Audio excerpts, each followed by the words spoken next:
Alright, in today's video I'm gonna give you guys a full tutorial on the Nordic curl, and yes, this video is very overdue because I was actually supposed to make this video a couple of months ago, but here we are anyway, making the long-awaited tutorial for the full Nordic curl. So let's dive right into this video. In this video I'm going to cover the benefits of doing Nordic curls, the prerequisites, the form and the equipment that you need for this exercise, and also going quite briefly over the progressions that you are going to do when you're training to achieve the full body weight Nordic curl. So let's dive right into today's video. First and foremost, let's talk about the benefits of doing Nordic curls in your own training. First and foremost, is an absolutely amazing hamstring exercise to build hamstring strength and hamstring size, and the amount of hamstring and glute engagement that you get from doing this exercise is absolutely disgusting.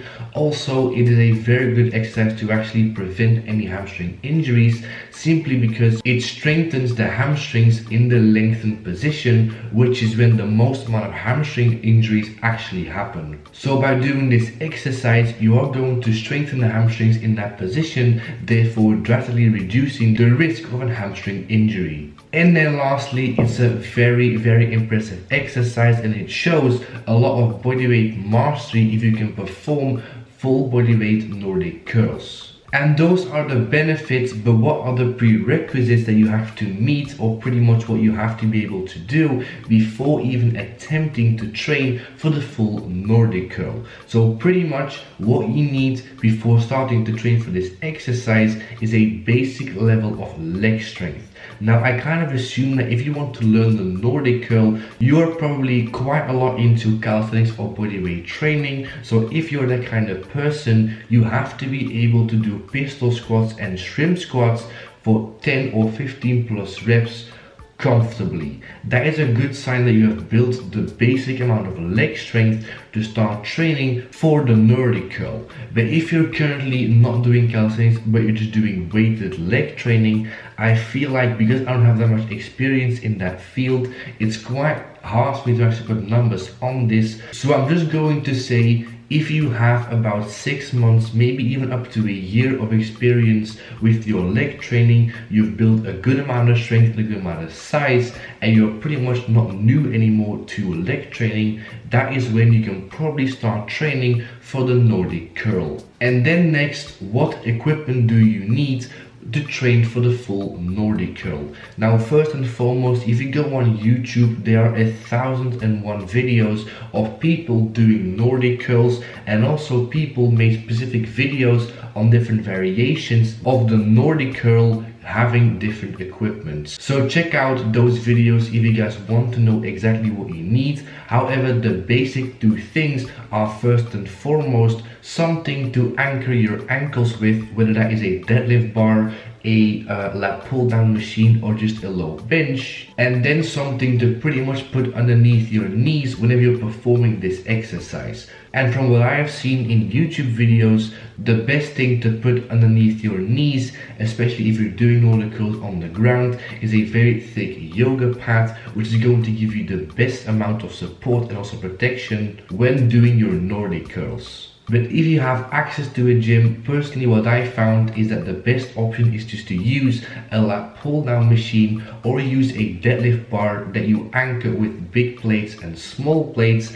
and then just use a mat to put underneath your knees. And now let's talk about the form on this exercise. First and foremost, obviously find a setup where you can actually anchor your ankles and have something underneath your knees to perform this exercise. From there, what you're going to do is, whilst keeping your body in a straight line from your knees all the way up to your shoulders, you're gonna go down up to the point where your body is horizontal, and then back up until you reach the starting position.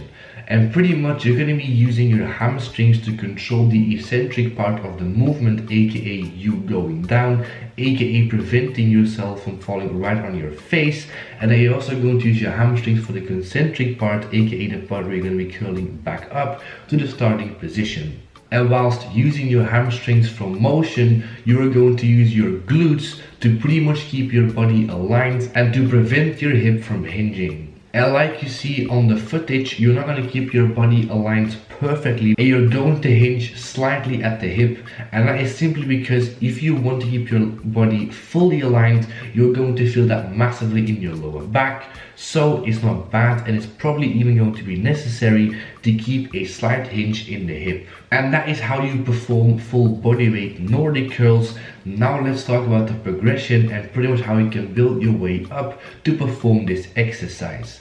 Now I am going to do a video talking a lot more in depth about the progression that you have to follow in order to actually achieve this exercise. However, I'm gonna go quite briefly over it right now, and obviously once again talk about it more in depth in the next video dropping this Sunday. The progression that is going to make up the bulk of your training in order to get the Nordic curl is going to be the band assisted Nordic curl, pretty much using a resistance band for assistance whilst performing this exercise. And when you're strong enough, you're also going to include Nordic curl negatives into your training, but that is definitely only for people that are quite close to the Nordic curl, because you have to be able to control yourself throughout the entire range of motion. And those are the two main progressions for the Nordic curl. Once again, I'm gonna go a lot more in depth into Nordic curl progression in the next video, and also talking pretty much how to actually achieve this exercise, and also my opinion on people actually cutting down range of motion on this exercise,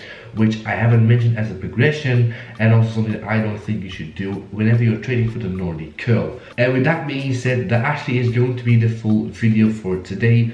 Hope you guys found it informative or useful for that matter. And for now, thank you guys for watching. Like and subscribe if you guys haven't already, and follow me on Instagram. If you guys have any more questions, video ideas or advice, leave it down below in the comment section. And I'll see you guys in the next video. As always, Tuesday, Thursday and Sunday, 3 videos a week, and I'll see you guys in the next video. Latest.